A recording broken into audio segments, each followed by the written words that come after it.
দেশের দ্বিতীয় বৃহত্তম সংসদ খ্যাত ডাকসু নির্বাচনের জন্য প্রশাসনকে আমরা বারবার দাবি জানিয়ে আসছিলাম যে দ্রুততম সময়ের মধ্যে যাতে ডাকসু নির্বাচনের কার্যক্রম শুরু করা হয়। সর্বশেষ অনেক আন্দোলনের পরে বিশ্ববিদ্যালয় প্রশাসন একটা রোডম্যাপ ঘোষণা করতে বাধ্য হয়, টাইমলাইন।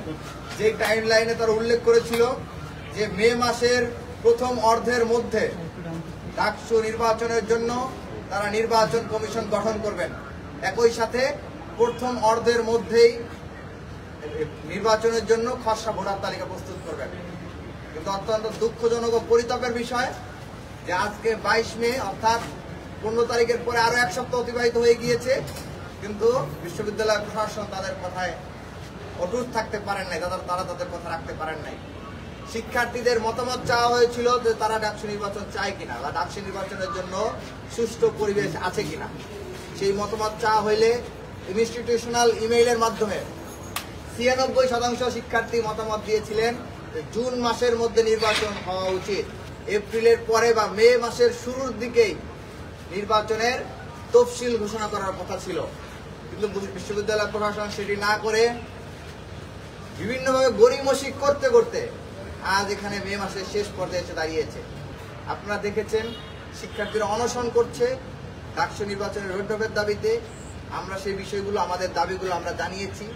আমরা বলেছি যে ডাকসু নির্বাচনের জন্য যে কমিশন গঠন করার কথা ছিল 15 মের মধ্যে, অর্থাৎ মে মাসের প্রথম অর্ধের মধ্যে, সেটি তারা কেন রাখতে পারেন না সে ব্যাপারে আমরা তাদের জবাব দিয়ে নিয়েছি, প্রশ্ন করেছি এবং একই সাথে দাবি জানিয়েছি যে আগামী 2-1 দিনের ভিতরে নির্বাচন কমিশন গঠন করে আগামী সপ্তাহের মধ্যে অর্থাৎ ঈদুল আজহার ছুটি শুরু হওয়ার আগেই ডাকসু নির্বাচনের জন্য তফসিল ঘোষণা করতে হবে। শিক্ষার্থীদের ন্যায্য দাবির আন্দোলনকে বানচাল করার জন্য, ন্যায্য অধিকার তথা ছাত্র সংসদ নির্বাচনগুলোকে পিছিয়ে দেওয়ার জন্য নানা ধরনের চক্রান্ত করছেন।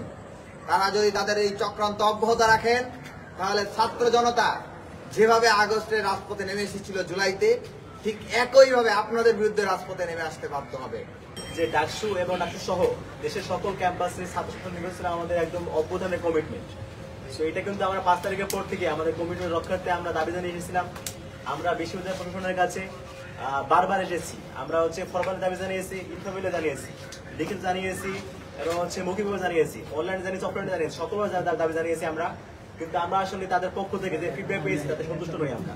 সেখানে তারা আমাদেরকে বারবার ঘোরাচ্ছে টাইপ অফ, এবং তারা আমাদেরকে বারবার একটা নতুন করে আশ্বাস দিচ্ছে এবং সেই আশ্বাসের কোনো বাস্তবায়ন আমরা দেখতে পাই না। আমাদের প্রশাসনের সাথে কথাবার্তা বলে তাদেরকে আমরা জানিয়েছি যে আপনারা দ্রুত ডাকসুর ব্যবস্থা করুন, ঈদুল আজহার পূর্বেই ডাকসুর দৃশ্যমান পদক্ষেপ আপনারা গ্রহণ করুন। সেক্ষেত্রে আপনাদের নির্বাচন কমিশন গঠন এবং তফসিল যে ঘোষণা সেটা আপনারা ঈদুল আজহার পূর্বেই করুন।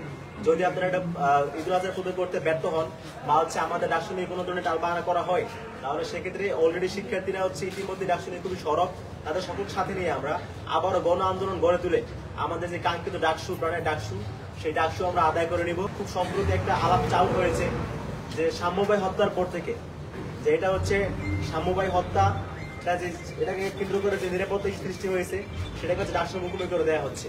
তা আমরা আমাদের জায়গা থেকে স্পষ্টভাবে বলতে চাই যে সাম্যবাই হত্যা হয়েছে যে নিরাপত্তাজনিত কারণে, সেই কারণ কোনোভাবেই ডাকসুর প্রতিপক্ষ নয়, বরং আমরা মনে করি ডাকসু যদি হয়ে যায় তাহলে এই ধরনের অনাকাঙ্ক্ষিত ঘটনা ক্যাম্পাস বা ক্যাম্পাসের পার্শ্ববর্তী এলাকাতেও হওয়ার চান্স আরো কমে আসবে।